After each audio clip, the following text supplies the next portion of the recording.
karunia sehat, afiat, panjang umur dalam taat ibadah kepada Allah. Alhamdulillah, memuji dan bersyukur kepada Allah, dan bersama mendoakan kedua orang tua kita, guru-guru kita, para pendahulu kita, semua orang berjasa berbuat baik kepada kita, terkhusus yang mewakafkan, memperjuangkan masjid dan majelis taklim Nurul Jannah ini. Kita doakan anak cucu keturunan kita semoga semua dijadikan saleh, salihah, keluarga sakinah, mawaddah warahmah, rezeki yang halal dan barakah. Kita doakan mungkin apabila ada yang sakit, keluarga kita dimanapun berada, atau jamaah kita yang di masjid ini atau majelis taklim sekitarnya, atau tetangga kita yang ada di sekitaran rumah kita yang saat ini sakit, kita doakan semoga segera diangkat penyakitnya, dikaruniai sehat afiat ala hadiniyah wa ila khadratin nabiyil mustafa Muhammadin sallallahu alaihi wasallam. Syaulillahi lahum al-fatihah. A'udzu billahi minasyaitonir rajim. Bismillahirrahmanirrahim. Alhamdulillahi rabbil alamin arrahmanir rahim maliki yaumiddin.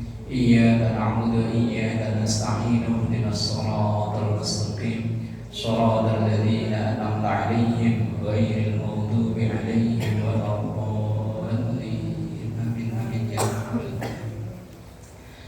Bismillahirrahmanirrahim. Jemaah yang dimuliakan Allah, dalam Al-Quran surah terpanjang, surah Al-Baqarah, 20 ayat yang pertama, dari ayat 1 sampai ayat 20, itu menggambarkan, menceritakan tentang 3 macam kelompok orang.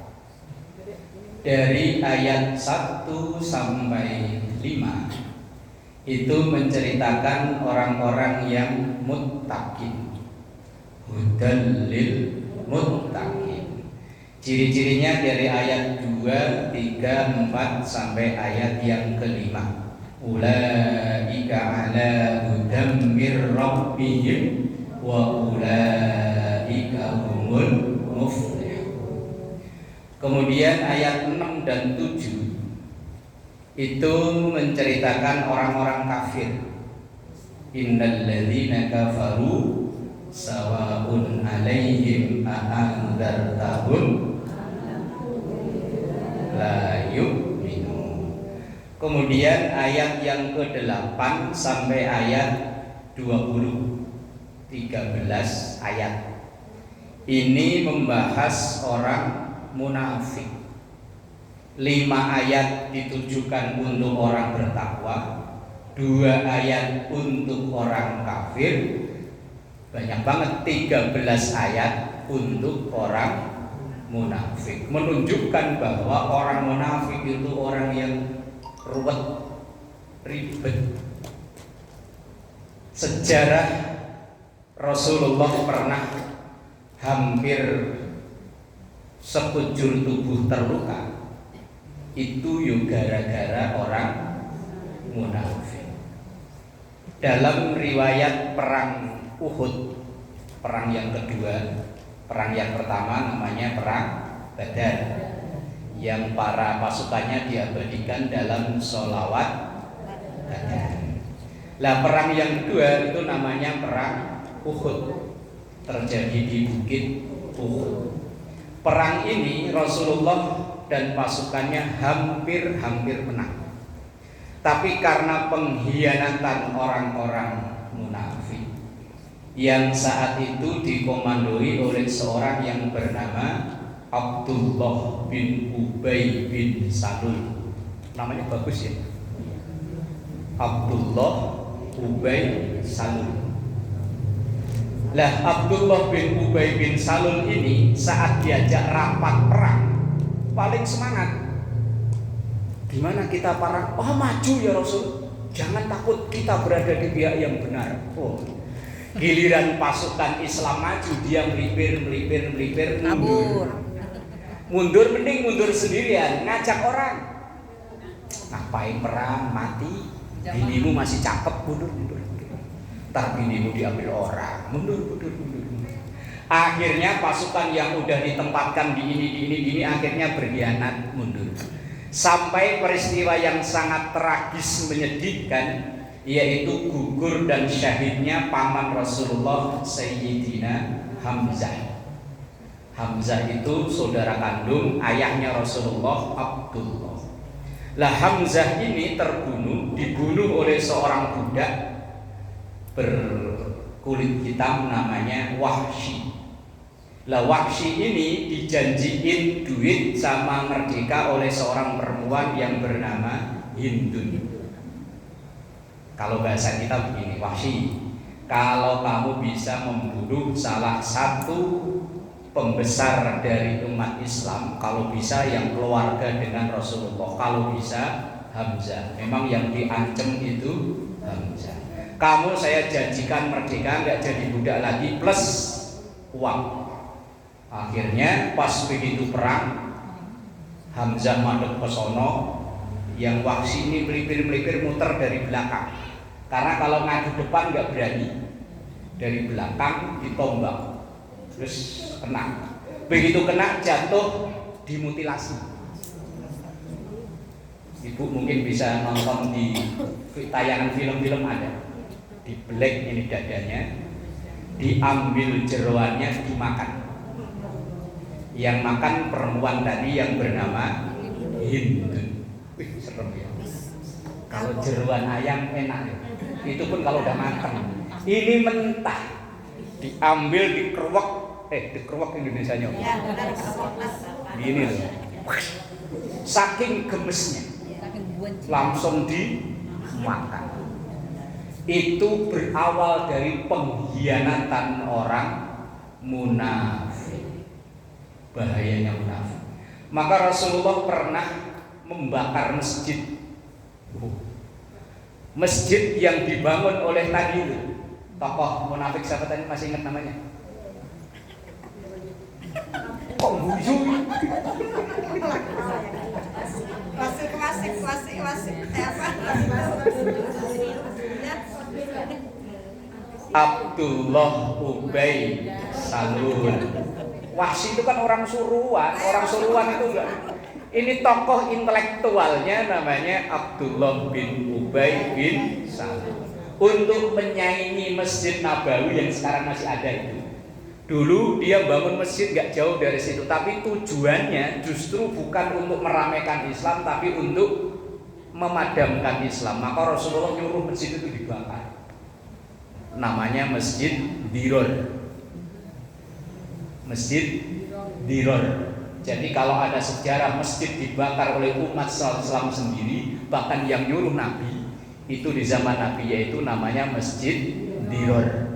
Yang bangun namanya Abdullah. Namanya bagus ya. Ntar kalau punya cucu punya anak jangan dikasih nama ini. Abdullah bin Ubay bin Salul. Namanya bagus ya. Salul. Salul. Bukan. Sampun itu tokoh lain. Nah, kekalahan umat Islam saat itu ya berawal dari Abdullah bin Ubay bin Salul yang berkhianat, sampai umat Islam kalah saat itu ya, sampai paman Rasulullah Hamzah terbunuh syahid dengan dimutilasi. Jeroannya diambil, dimakan. Sampai-sampai Rasulullah itu, apa bahasa kita itu apa ya? Ketika benci sama orang asal inget namanya, inget orangnya, pengen marah loh. Enak. Karena pada akhirnya Allah berkehendak dua orang yang membunuh pamannya itu tadi masuk Islam. Wahsy sama Hindun. Lah pertama kali Wahsy datang sama Hindun ini menyatakan masuk Islam, Rasulullah itu ketika melihat wajahnya masih gondok apa nek tadi. Tapi justru malah ditegur oleh Allah, sehingga akhirnya ya bertaubat masuk Islam. Lah yang akan kita bahas adalah munafik itu tadi. Padahal ayatul munafiki salasun. tanda orang itu punya sifat munafik ada 3. Kalau dulu zaman saya kecil itu ada lagunya Ida Laila. Masih ingat nggak Bu? Bila engkau berbicara. Nah, kalau dikit langsung nyambung nggak mendangdut ya? Sama-sama cerita orang munafik. Coba saya bacakan ayat tentang munafik, ntar bisa nyambung nggak ya? Innal munafiqina fit darkil asfali. Nah, ada yang nyambung. Tapi giliran dangdut banyak yang nyambung ya. Padahal ayatnya intinya sama gitu. Kalau yang bila engkau berbicara, lain di bibir, lain di hati. Terus lagu itu kan dulu zaman saya kecil kan sering disetel kalau ada orang hajatan pakai toa. Lah kemudian begitu saya udah gede diperbarui sama Ikke Nurjana. Tambah merdu suaranya. Yaitu terjemahan dari hadis. Ayatul munafiqi salasun. Tanda orang punya sifat atau karakter munafik itu ada 3. Yang pertama, idza hadasa kadzdzaba. Kalau dia ngomong bohong. Padahal ini kayaknya ada yang hobi ya. Kayaknya, tapi bukan orang sini sih kayaknya. Kan orang Majapahit atau orang sono.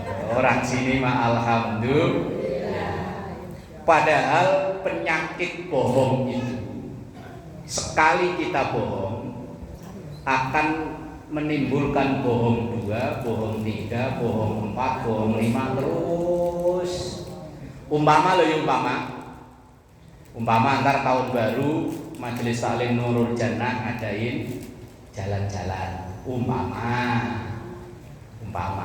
terus ke Bali apa kemana, apa Singapura gitu ya, agak jauhan ya. Wong ngarang aja kok. Ya pokoknya agak jauhan. Biayanya satu orang 1 juta. Nah ibu kepengen ikut, bilang sama suami, Pak ini Majelis Taklim Nurul Jannah mau ngadain jalan-jalan. Biayanya berapa Mak? Oh biaya 1 juta, tapi udah dibayarin sama ketua Majelis Taklim. Kebetulan suaminya diangkat jadi menteri. Ya gaji ya. Umpama, lo siapa tahu. Yo menteri agraria apa menteri apa kono lah, apa menteri urusan wanita apa kono lah. Lah kan bohong 1 ya. Aslinya bayar 1 juta, cuman karena takut diomelin suami kemudian bilang udah dibayarin sama ketua. Berarti bohong 1 ya. Itu suaminya kalau nanya, itu yang dibayarin semuanya apa pengurus? Semuanya. Bohong berapa?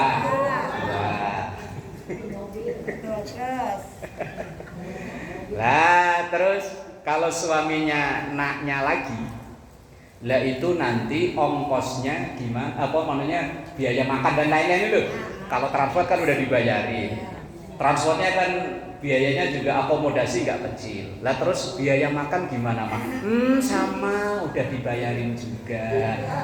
3. Iya kan ngarang, ini contoh ngarang. Contoh kalau bohong 1 itu akan menimbulkan bohong 2, bohong 3, bohong 4 dan seterusnya. Lah terus nanti kalau berangkat itu nggak pakai seragam. Pakai. Lah mak jangankan jalan-jalan, wong mau ngapain aja seragaman. Udah bohong lagi, udah. Itu kalau hari itu nanya. Seandainya minggu depan suaminya nanya lagi, Mak, yang katanya rencana jalan-jalan itu masih lama, seragamnya belum jadi. Bohong lagi. Lah orang kalau udah terbiasa bohong dan ketahuan bohongnya, ia ngomong jujur aja orang udah nggak percaya. Saya tuh waktu kecil dengar ceramahnya Kiai Zainuddin MZ. Itu kalau di kampung-kampung kan asal menjelang maghrib kan setelannya itu aja, Bu. Nah itu beliau cerita ada tukang angon, karena di pinggir kali itu sepi, dia teriak-teriak, kambingnya dimakan serigala. Tolong, tolong, kambing saya dimakan serigala. Orang-orang kampung pada nyamperin, begitu nyamperin, nggak ada apa-apa, saya bohongin, biar rame. Orang kampung sialan, bohongin. Lain hari dia teriak-teriak lagi, orang kampung masih percaya, masih datang. Ternyata dibohongin lagi. Lah, kesempatan yang ketiga serigala datang beneran. Kambingnya dimakan. Dia teriak-teriak, orang kampung bilang apa? Paling dibohongin lagi. Ogah. Orang kalau udah terbiasa bohong, itu dia ngomong serius saja. Orang yang diajak percaya paling bohong. Nah, sementara bohong itu salah satu sifat dari orang munafik. Tapi apakah semua bohong itu termasuk sifat munafik? Enggak. Ada, saya kutipkan keterangan kitab Riyadhus Shalihin. Itu ada beberapa bohong yang ditolerir alias diperbolehkan. Umpama ini sebelah kanan saya, sebelah kiri ini berantem. Umpama ayo. Pokoknya kalau ngaji satu madhep sono, satu madhep sono. Kalau salam-salaman dilewatin. Wah, ini gimana caranya mendamaikan dua orang? Akhirnya saya akal-akalan. Baji dapat salam dari sini. Iya benar, pengen diajak ngobrol. Padahal nggak ada apa-apa, hanya saya yang reka-reka aja. Nah, kan bohong kan ya? Terus ganti ngomong ke sini begitu. Mau diajak ketemuan makan mie ayam. Padahal mah nggak ada apa. Akhirnya dua orang ketemu, karena ketemunya udah kadung blek, mau ngindar nggak bisa, akhirnya terpaksa ngobrol. Begitu ngobrol udah baekan. Padahal awalnya saya bohong. Tapi ini bohong yang diperbolehkan karena mendamaikan orang yang berantem. Ini kadang malah kalau ada orang berantem malah ditambah-tambahin. Bu, katanya lagi gak apa sama itu. Iya, bener udah musuhin aja, orang mungkin kayak begitu ditemenin. Bukannya didamein malah panas. Itu tukang kompor itu mah. Bohong yang kedua, ketika seorang suami supaya istrinya nggak marah, nggak tersinggung, tapi dengan tujuan baik. Umpama suami istri udah capek-capek masak, entah kebetulan itu naruh bumbunya gula sama garam itu brandeng, gula, garam, micin, brandeng. Lah karena sambil live TikTok salah nyot. Begitu mateng nggak dicipin, langsung jemput anak sekolah apa lah ya. Habis jemput anak sekolah berangkat ngaji. Suami jam 4 pulang kerja, makan disiapin, istri bangga kok sambil tadi resepnya niru di YouTube, masaknya live di TikTok kan ya. Begitu udah disiapin, kata suami begitu dicipin, manis ini kolak karena semua wasin. Begitu wasin, istrinya nanya, Pak gimana Pak? Mantap. Mantap. Ini restoran bintang 7 aja nggak bisa masak kayak begini. Bukan hanya bintang 5, bintang 7. Puyer. Nah, begitu istri nanya, loh kok makannya katanya mantep kok dikit? Dikit aja udah kerasa asin. Ya lah, terus biar istrinya nggak marah, Anda coba kalau dia jujur, ini bumbu garam apa keringet dimasukin kok asinnya kayak begini. Dan istri udah capek-capek masak kan. Lah ini bohong tapi untuk mereda pertengkaran. Kata suami, kata istri, kok makannya dikit udah kerasa. Begitu suami keluar kan istri nyicipin ya. Begitu nyicipin, Lah kan istri nggak jadi marah, paling langsung keluar kecil. Pak, maafin ya Pak. Emang kenapa? Bener kerasa. Asyik. Itu bohongnya suami untuk mereda pertengkaran, atau sebaliknya bohongnya istri untuk mereda pertengkaran dengan suami. Suami udah misalnya dapat bonus dari kantor, pengen nyenengin istri, dibeliin gamis. Ayo. Lah karena suami, saya udah nikah hampir 20 tahun, sepotong pun belum pernah beliin istri. Umpama ngasih surprise ya. Apa namanya? Surprise lah ya. Ya pokoknya itulah. Kejutan. Udah dibungkus rapi, cuman karena laki nggak ngerti bahan, udah bahannya jelek, kasar, dipakainya panas, modelnya jadul, model tahun 70-an atau 80-an gitu lah. Ya kali ada. Lah begitu nyampe rumah, ngasihnya udah diumpet-umpetin, ditaruh belakang begini, Mak, merem. Ada apa merem? Kasih surprise. Ya, begitu merem. Gamis, alhamdulillah, kata istrinya. Begitu dibuka dalam hati, ini berapa harganya Pak? 400. Kata istri, ya Allah, ini 80 juga dapat. Cuman karena nyenengin suami, kata istri, ya Allah Pak, bagus banget ini. Kayaknya orang-orang majelis taklim Nurul Jannah nggak ada yang punya. Emang bener nggak ada yang punya. Lah terus ibu ngaji dipakai, arisan dipakai, kondangan dipakai. Maksudnya dipakai terus biar cepet rusak. Tapi suaminya salah paham. Ya Allah, alhamdulillah istri saya seneng dipakai mulu. Lah coba kalau istri jujur, ih gamis kayak gini 400, dasar suami gok. Loh, bisa perang dunia kelima. Ada syukurnya loh. Udah nyamilihnya udah dari toko blok A sampai blok Z udah dipilihin semua. Ya karena suami nggak ngerti model. Lah ini bohong yang ditolerir, yang dibenarkan untuk menghindari pertengkaran suami istri. Tapi secara umum bohong itu karakter munafik. Kemudian yang kedua, wa idza wa'ada akhlafa. Kalau dia janji ingkar. Janjinya nembak melulu. Kalau enggak ntar sok. Kayak orang ditagih Mang Asep, Mang Dadang gitu ya. Mang Asep, Mang Dadang yang punya kitab kecil-kecil di atas pintu. Orang sini pada punya kayak Alhamdulillah, orang sini cash semua sih ya belinya ya. Wong dulu saya kan dulu kerjaannya bikin beginian Bu, kadang kan suruh servis pintu. Lah asal buka kusen tuh, itu di atas ada buku kecil-kecil. Itu saya tanya, ini buku apa Bu? Oh itu kitabnya Mang Dadang.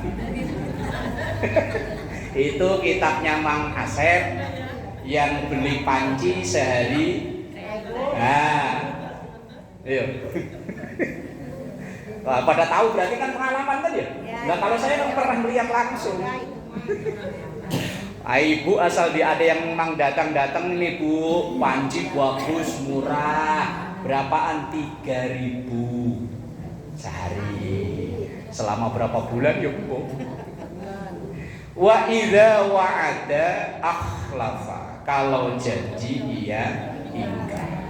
Apalagi yang berbahaya, ia ingkar tapi mengatasnamakan memakai nama Allah. Wah lebih bahaya. Umpama ini hari Jumat ya, kemudian ntar selesai ngaji ibu ketua ngumumin ibu-ibu, hari Sabtu besok kita diundang selamatan di rumahnya Ibu Sofia umpama. Ada yang nama Sofia? Nggak ada ya, aman kalau nggak ada. Umpama ada ganti kalau ada, ganti siapa yang nggak ada gitu. Entah takutnya tersinggung dalam bahaya. Markona umpama udah Markona. Bener nggak ada ya? Saya pernah bikin contoh begini, orangnya pas depan saya. Kan malu saya. Umpama Bu Haji ngumumin ibu-ibu besok mohon kehadirannya selamatan pindahan rumah baru di rumah Bu Markona. Ibu-ibu jawab apa? Nah, insya Allah ya. Insya Allah. Insya Allah itu di mulut, di hatinya apa? Datang apa enggak?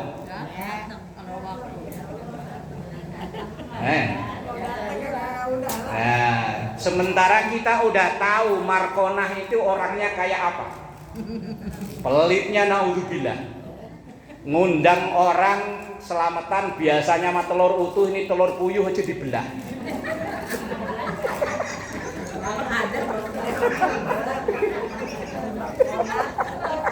Markonah. Moga-moga orangnya nggak ada di sekitaran sini. Udah tahu lah, terkenal pokoknya di majelis taklim, bukan hanya di Nurul Jannah, pokoknya sekitar sini udah kenal semua. Wong tahun kemarin undang Majmu'ul Muslimin udah nggak mau datang lagi. Ngundang mana lagi yang terdekat sini? Gang 3 apa? Al-Mu'tadin apa? Udah nggak mau datang lagi. Wah, akhirnya terakhir di sini nih. Tapi kan jamaahnya orangnya itu aja kan? Begitu Ibu Haji datang ya Bu, Ibu jawabnya. Tapi dalam hati ngapain? Telur puyuh jadi benda. Terus ketawanya. Ini kan bahayanya. Dalam hatinya memang udah niat gak mau datang, tapi mulutnya ngomong insya Allah. Padahal kalau kita sesama manusia begini, yang dihitung, yang dicatat itu mulut, bukan hati. Kalau urusan dengan Allah yang dihitung hati. Umpama kayak orang sholat asar, tapi karena pikiran lagi kacau, sholli fardul maghribi salasa. Sah sholatnya tetap, walaupun itu asar, tapi mulutnya ngomong maghrib. Tapi artinya tahu ini asar, wong pulang ngaji dari sini mau sholat asar, tapi karena pikirannya lagi nggak fokus, mulutnya sholli fardul maghribi. Sah, lanjutin. Itu kalau hablum minallah. Kalau hablum minannas yang dihitung ini. Nah, ketika tadi Bu Haji ngumumin, ibu-ibu jawab insya Allah, menggunakan nama Allah. Lah terus gimana? Kalau ada kasus kayak begitu, tapi emang ada ya selamatan telur puyuh dibelah itu?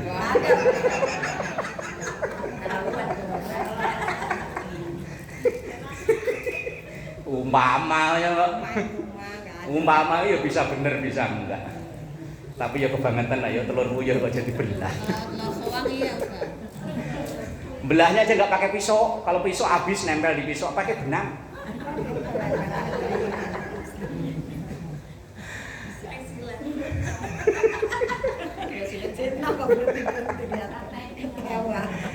Lah kalau kasus kayak begitu gimana? Jangan kita mengatasnamakan Allah untuk menutupi kebohongan. Ya memang kita nggak ada niat untuk hadir, ya wes diem. Tapi kalau awalnya kita niat hadir, wah biarin lah, mau telur puyuh sebelah juga biarin lah. Yang penting niatnya silaturahmi. Niatnya kita datang, tapi kebetulan pas hari Sabtu, ya entah karena badan kurang sehat atau mungkin ada keperluan lain yang lebih penting, kok kita tidak hadir. Ya gak apa-apa, kita udah bilang insya, tapi artinya memang niat untuk hadir. Nah ini kita kan biasanya begitu, hadir ya Bu, insya Allah. Kalau memang niat enggak ya enggak, gitu loh, apa adanya. Ikan asin.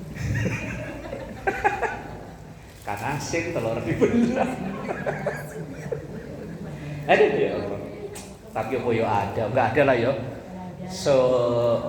Apa namanya? Sepelit-pelitnya ya telur ayam dibelah. Wa idza wa'ada akhlafa. Kalau ia janji ingkarlah. Setiap kita janji memang dianjurkan untuk mengucap insya Allah. Tapi dalam hati kita memang berniat untuk menepati itu. Tapi pas hari-harinya kok memang ada keperluan lain, ada alasan lain, itu bukan maksud ini, ya wes urusannya beda. Yang penting tadi lah. Sekarang ini orang-orang kan malah berlomba untuk mendapatkan amanah ya. Ayo. Padahal pada janji kemarin kan kita lihat di TV ya. Saya akan. Iya, namanya saya akan berarti kan belum ya. Ya wes mbah lah mulai pil T, pil W. Ya pilihan RT, pilihan RW sampai seterusnya. Nah, iya. Nah, begitu dilantik kan dia sumpah ya. Ini pakai ini nih. Cuman sayang Qurannya di sini sih yo. Jauh, mending jauh. Iya di sini. Tapi kalau yang agama lain dipegang begini. Coba kalau lihat ada menteri atau apa yang agamanya beda, itu kitab sucinya diginiin. Tapi kalau yang Quran, Jauh. makanya dia ketika ingkar janji, korupsi ketangkep. Memang kamu nggak takut yang disampaikan Quran? Saya nggak melihat kok.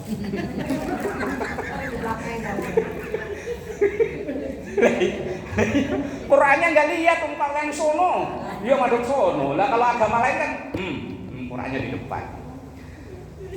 Ya kemarin tanggal 20, kan saya akan, namanya akan ya. Setahun, 2 tahun, 3 tahun, sampai 5 tahun kok belum, dia ngomong lagi, masih akan, makanya nambah 5 tahun lagi. Masih belum, nambah lagi kalau bisa. Saya akan. Nanti kalau saya terpilih, ini saya pasang keramik jalan.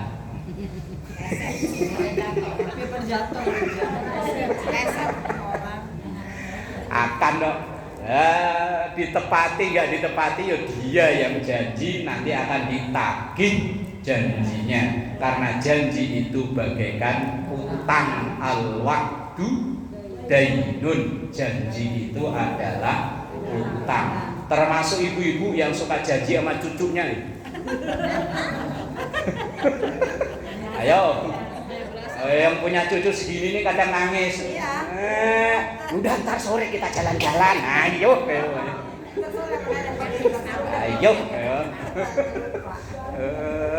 Anak sekarang pinter-pinter loh, ntar pada nagih. Nek, katanya jalan-jalan. Ayo. Iya, biasanya anak sini rewel entah minta apa, kemudian kita alihin. Yo kan yo. Kadang ya kita janjiin, kadang ya kita bohongin. Pesawat. Aduh, ya Allah. Ini termasuk bohong bukan ya? Demi kebaikan ya. Ya terserah lah. Daripada dia ngambek. Wa idza wa'ada akhlafa. Kalau janji ya takutnya nanti nagih gitu. Cucu anak sekarang itu cerdas, pinter-pinter. Enggak kayak zaman kita dulu. Dibohongin nurut aja. Jangan makan tunggir ayam, ntar goblok. Oh ternyata tunggir ayam tuh enak. Ya zaman dulu kan gitu kan ya? Iya. Oh ternyata begitu saya coba, udah dewasa tadi nyobanya. Dulu kecil asal pegang-pegang diomelin sama mak, jangan yang itu. Ternyata mau dimakan sama mak, enak. Orang dulu mah nurut, anak sekarang cerdas-cerdas, sering nonton YouTube. Kadang maknya malah yang diakali. Kemudian yang ketiga, janji karakter munafik itu wa idza tumina khona. Kalau dia dipercaya, khianat. Kalau dititipin nggak disampaikan. Ini bahaya. Kita sering juga. Kadang ada orang ketemu kita ngobrol, Bu masih sering ngaji di Nurul Jannah, sering. Duh saya udah jauh, nanti kalau ngaji titip salam ya sama Bu Haji ini, Bu Haji ini. Kita bilang apa? Lupa itu. Insya Allah lagi. Insya Allah lagi, ntar pokoknya insya Allah itu ditagih semua. Insya Allah baca apa bawa nama Allah. Kita kalau dititipi barang, misalnya nih Bu, ntar sampein ke Ibu Ono ya, kita asal melihat barangnya kan keingetan. Ini titipannya dari Bu ini untuk Ono. Tapi kalau dititipin salam, suka lupa ya? Iya, bahaya itu, padahal sama loh, titipan juga loh. Titip salam ya Bu, anak Bu Haji Ono, kita bilang insya Allah ya, sama kayak tadi tuh. Ini titipan, salam itu titipan. Kita menerima titipan itu hukumnya sunnah, nggak wajib. Kita menyampaikan titipan hukumnya wajib. Misalnya ada orang, Bu nitip salam ya buat si fulan, kita seandainya nggak nerima, nggak dosa. Aduh mohon maaf saya orangnya pelupa, takut nggak kesampaian. Boleh bilang. Boleh, nggak dosa. Cuman kan kita mau bilang nggak mau itu kan nggak enak ini. Kelewatan. Dititipin salam aja nggak mau, lah ongkirnya dong, gitulah. Lagi dititipin. Mending dititipin barang, kita ngelihat barangnya. Kalau dititipin salam, lupa. Kita menerima titipan itu hukumnya sunnah. Kita terima dapat pahala, kita tolak enggak dosa. Sementara menyampaikan titipan itu hukumnya wajib. Lah kita kan tahu wajib itu apa artinya. Disampaikan pahala, ditinggalin dosa. Ini kayaknya sepele ya, cuman nitip salam. Makanya kalau memang kita enggak apa, enggak kira-kira enggak mampu untuk menyampaikan, lebih baik ya tadi, duh mohon maaf saya orangnya pelupa, daripada nanti saya kena dosa enggak nyampein titipan, ya wes mohon maaf. Kalau enggak ini aja nih nomor WA-nya, ini nomor WA-nya udah nih, telepon sendiri, WA sendiri yo. Lebih aman ya. Tapi kalau nggak pakai bahasa insyaallah, bisa demikian nanti saya sampaikan. Nah malah bahaya lagi.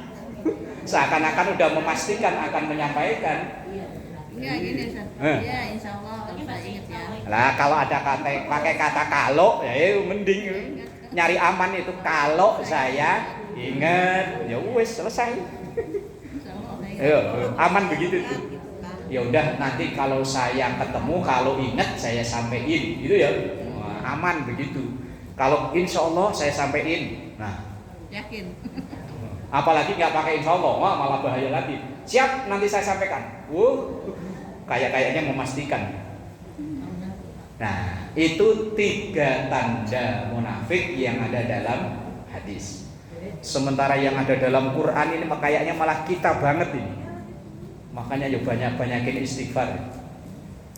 Di surah An-Nisa itu ada ayat begini. Innal munafiqina yukhadi'unallaha wa huwa khadi'uhum.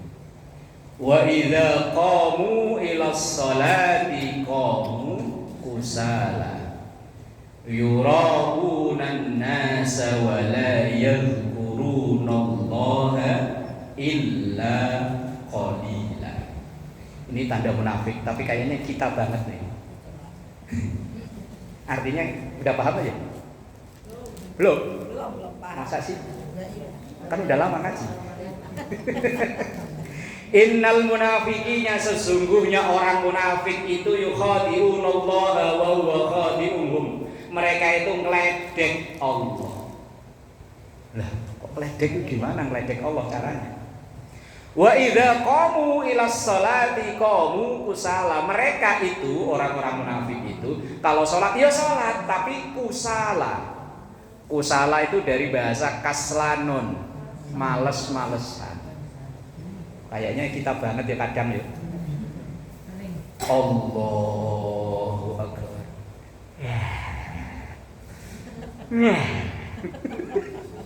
Inna sholati wa nusuki wa mahyaya wa mamati. Kalau sholat subuh, makanya Rasulullah itu ngajarin kalau orang sholat itu usahakan senyaman mungkin. Kalau memang ngantuk mandi dulu, bikin kopi kayak minuman yang panas atau yang pedes itu biar hilang ngantuknya. Kalau lapar makan, kalau haus minum, kalau ngantuk bablas.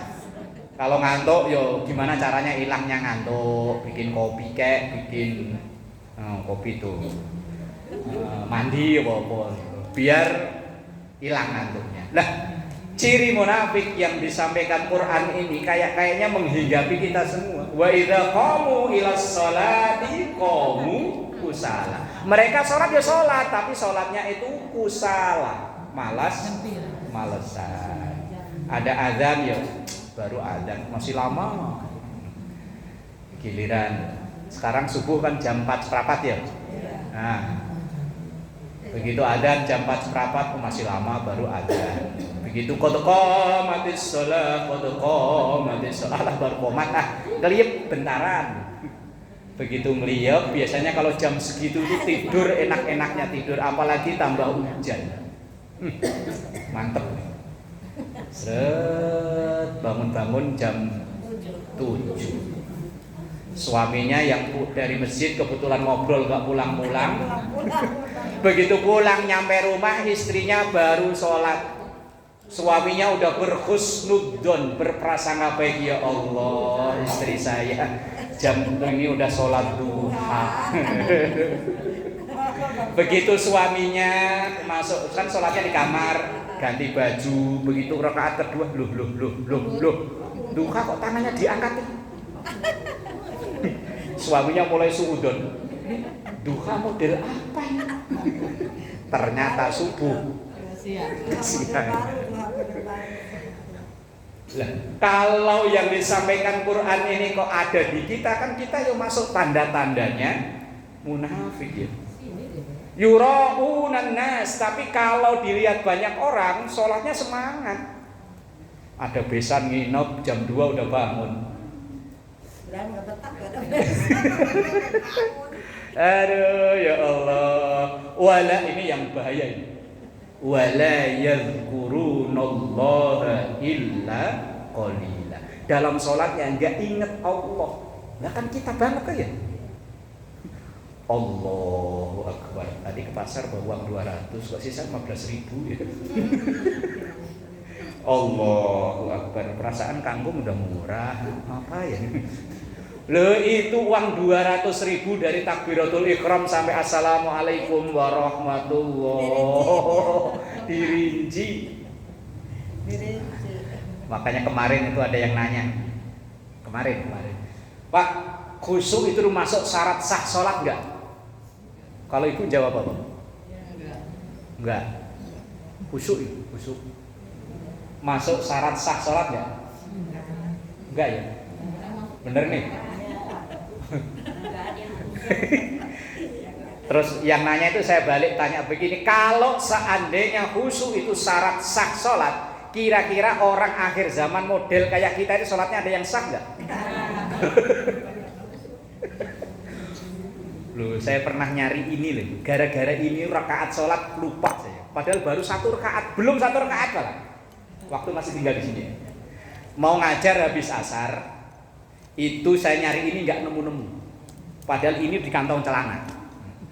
Begitu saya turun, kebetulan dulu imamnya Pak Ustadz Karim, kebetulan beliau berhalangan hadir dan saya ngimami. Begitu saya ngimami dalam keadaan pikiran masih nyari kunci belum ketemu. Loh begitu, lakum dinukum waliyadi, rukuk kan Allah, kan tangan megang gini, seret. Loh ini kunci. Ngomong sih enggak, cuman kan di sini sama di sini kan.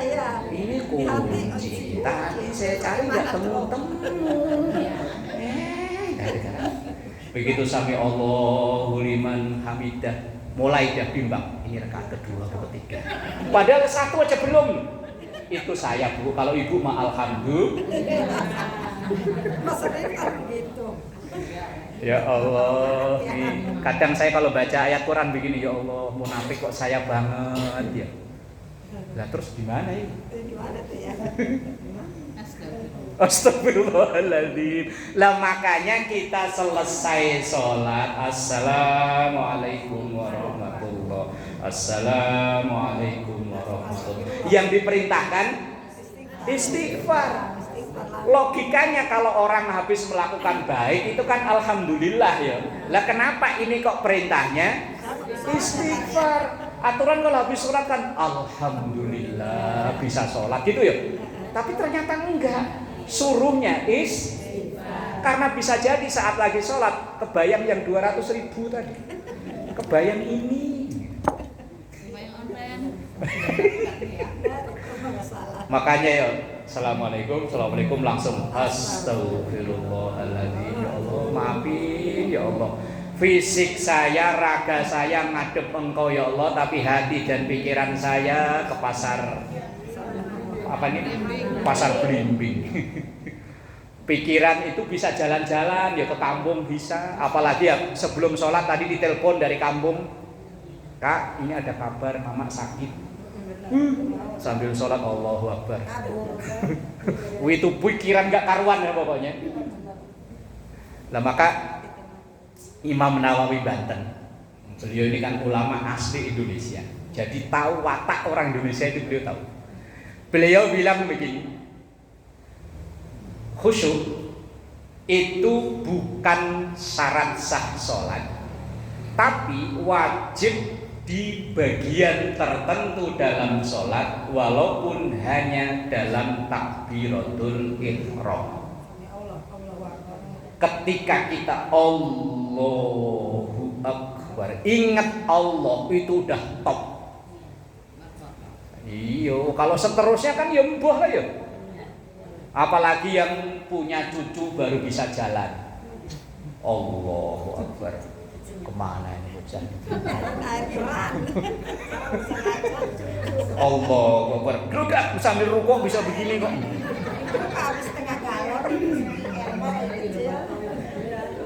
Ngalami kan ya? Iya, dong saya ya pernah. Istri mau berangkat ngaji, Mas. Apin, anak saya kecil Apin, ya siap. Ngomong kecil, ternyata berat. Sampai asar, biasanya belum asar pulang, kok nyampe asar nggak pulang. Akhirnya yo sholat. Itu sholat ya sambil tadi. Aman. Itu geruduk.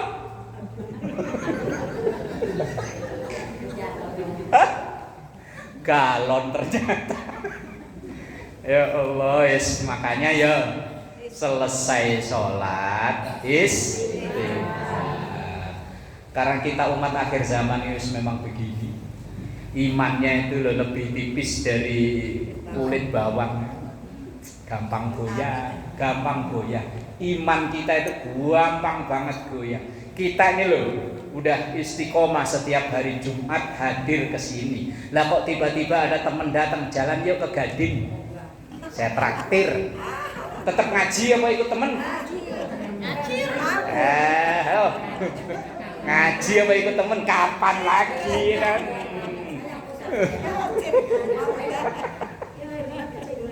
Ya, agak hadir di sebelah ada acara.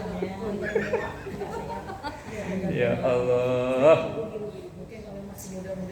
Nah, iya kalau yang udah iya, insya Allah sih yakin saya. Yang masih agak muda-muda ya loh.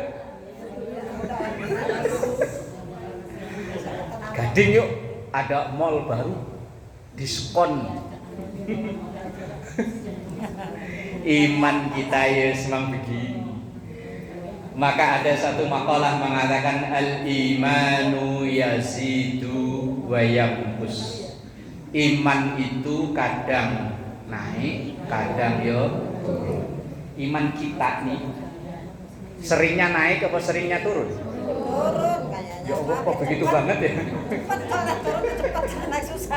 Naiknya susah, turunnya kayak orang main prosotan ya.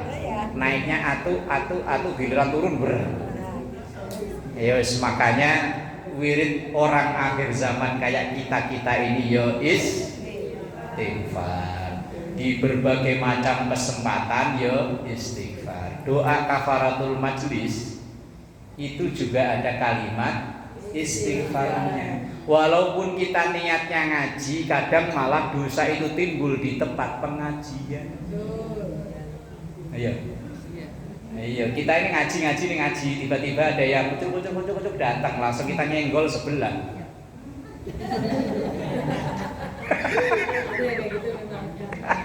Itu awal timbul dosa di majelis taklim ya itu. Cuman gerak bibir doang.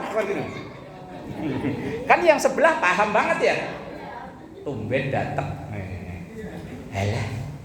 Sebelahnya nambahin lagi. Halah, paling mau pamer gelangnya baru. Ayo. Aduh, makanya selesai ngaji kafaratul majelis ya ada kalimat istighfar. Kadang dosa itu ya di tempat pengajian kita ngerasani apa? Ngomongin ya di tempat pengajian. Tumben ibu itu kerudungannya cakep, biasanya pakaiannya amburadul. Lah iya. Kadang ngomongin orang gibah itu kan malah justru di pengajian. Kalah kalau orang sini mau percaya. Nama masjidnya aja Nurul. Cahaya-cahaya surga. Ibu-ibu majelis taklim, ustadznya datang kecepetan diomongin, datang belakang diomongin.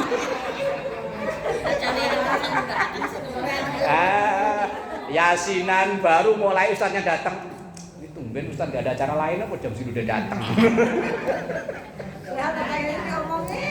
Giliran datang telat ini kemana? Nggak datang-datang, ditelepon nggak aktif-aktif. Aduh ya Allah, gimana ya?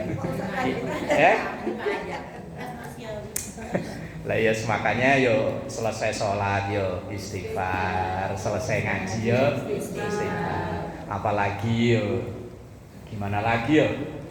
Tapi kalau tetap di rumah mulu lagi yo salah lagi. Makanya orang itu dalam benarnya aja ada salah, apalagi dalam salah.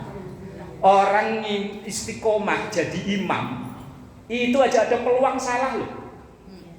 Orang loh sampai sepuh dia masih istiqomah imam, itu aja peluang salah. Loh ada.